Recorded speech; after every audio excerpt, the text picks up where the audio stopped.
धिन ना धिन धिन ना तिन ना धिन धिन ना धृधर किड़तक तर किड़धा धृधर किड़तक तर किड़धा धी घे त धाकत धृधर किड़तक तर किड़धान धाकत धृधर किड़तक तर किड़धान धाकत धृधर किड़तक तर किड़धान धाकत धिन ना धिन धिन ना तिन ना धिन धिन ना तक धिमी तक Hello everyone, welcome to my chat corner, Five Flies with Anora.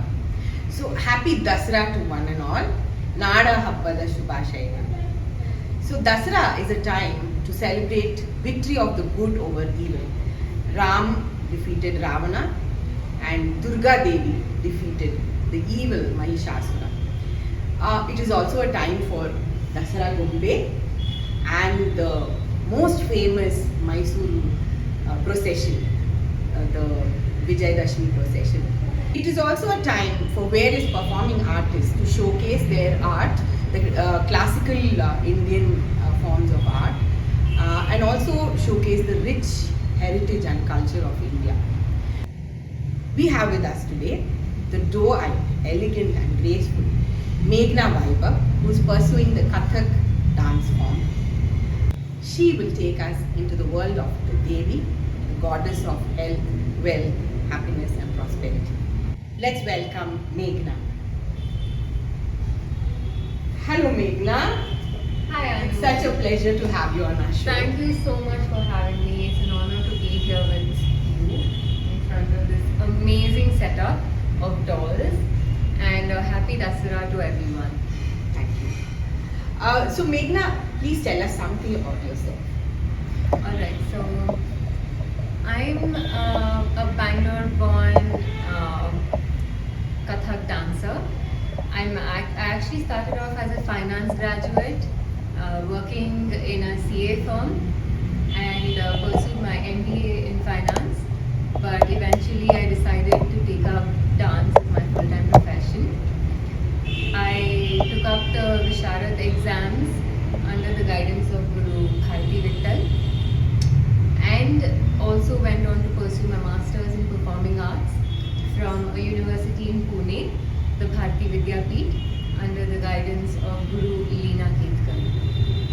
I initially started off my Kathak journey under the guidance of Guru Dr. Maya Rao at Natya Institute of Choreography.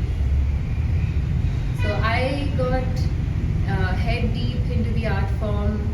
It became something very passionate to me.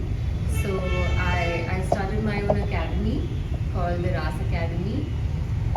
We teach, we perform, we collaborate with other dance academies, and it's a school dedicated to learning Kathak. That's so nice to hear, Meghna. Since you are here today on Dasara, how would you like to depict or connect your art form to this festival of the Devi? That is actually something that we always do, Anu. So we celebrate the festivals and the gods and the goddesses in the form of art. So I have deep connection towards Durga's compositions, and when I perform something on the goddess Durga, it gives me a lot of power, and it makes me feel very strong from within, and that is what I try and convey to the spectators through my art. Okay, we are really looking forward. Meghna, we're so eager. Please. We celebrate the Navaratri. It is not just about a celebration. I feel it is more of a self-reflection. In Navaratri, we celebrate Goddess Durga, and we have known in our scriptures that the goddess is an embodiment of a divine feminine energy. We see how she is the destroyer of Mahishasura, the demon of arrogance and ignorance.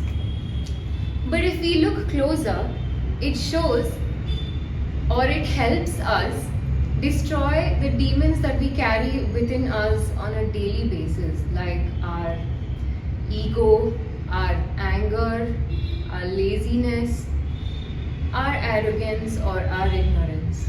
What we should learn from this is that life is not about being passive, it's about having a balance.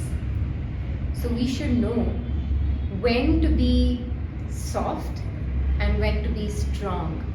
I feel that's what each variation of or each avatar of the goddess depicts within us.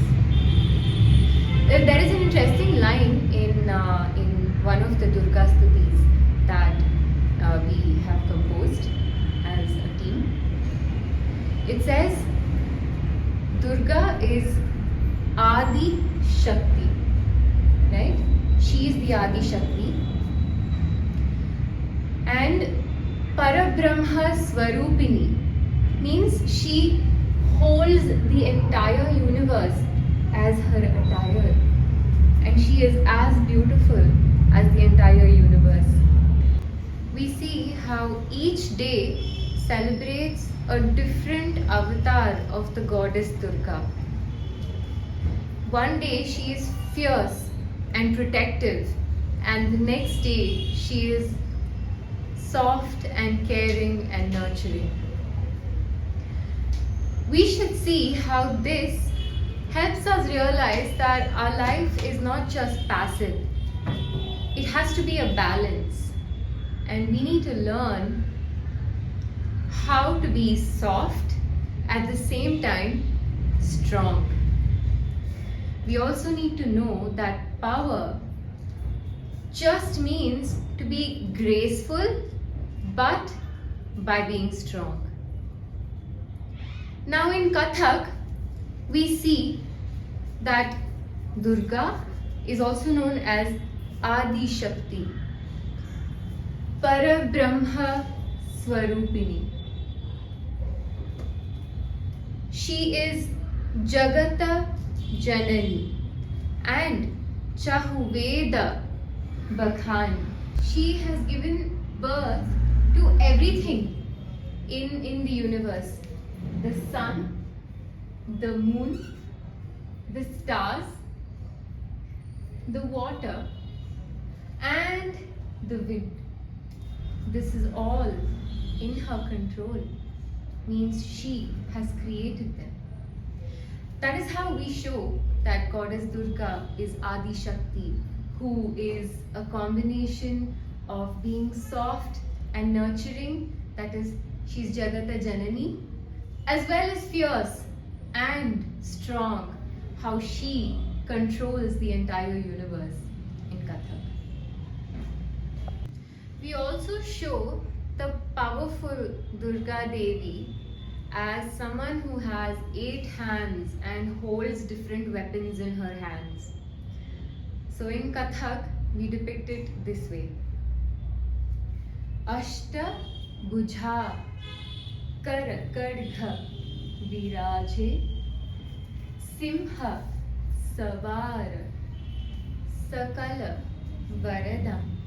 So this is how we saw she's also powerful as well as very giving when it comes to her devotees and her blessings towards people who do good. So we've seen how art is a pathway of devotion to the gods and goddesses. Of course, there are many and multiple ways that we can associate Kathak, not just Kathak, any art form for that matter, with the gods and the goddesses. I would also like to mention that as an artist, our perspective towards these festivals are very spiritually inclined. And this is something that we encourage in everyone these days. So Navratri, coming back to Navratri, is not just about celebrating the festival. It's about making our lives simpler, getting truly in touch with our minds, and refining our habits. Fasting is not just about food, it's about clarity. Chanting of the mantras is about getting spiritually still in one place and creating the vibrations in us. And art, whether it is dance, music, or just plain art, is a devotional pathway to spirituality. I think this is how us artists connect our art form to the gods and goddesses, and how we live our lifestyle becomes that. And this is how we induce the same experience into our spectators.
The divine depiction of the Devi was mesmerizing, very graceful. Nice work. Meghna, what are your future plans with Kathak? Yeah, I have a lot of classes that are going on right now. So my main motive is to bring up the aspiring artists who sign up with us, and of course pass on the wisdom that my gurus have given me to them. But apart from that, I have plans of creating my own productions, theme-based productions, maybe on Lord Shiva, on a warrior, Arjuna. Actually, Arjuna is a theme that I already worked on as part of my master's final year project. And it's an 8-minute production where I'm depicting the life of a warrior, and just based on Arjuna. And apart from that, I also conduct workshops and webinars, online classes as well. So trying to build an online presence as well to teach the art form. So these are some of my immediate future plans, you can say. All right. Your whole team is going to be performing this. Yeah, of course. I'm going to be choreographing it myself and involving my entire the Ras students. Academy. Yeah, Wonderful. Ras Academy. So in future we hope to have you back with Of us. course. Yeah. So thank you so much for being with us, and the Kathak was wonderful. Thank you, Anu, for having me. And it was great to show people what I had in mind about the festival and how I associated it with the art form. It was a great platform for me as well. So thank you. Thanks for having me. Thank you so much. So viewers, that was our Dasara special. So fireflies, these are the people who have a spark in them. They glow and stand out amongst us. So if you have done something special, if you've achieved something, Fireflies is the place to be. Please come over. And thank you. Bye for now.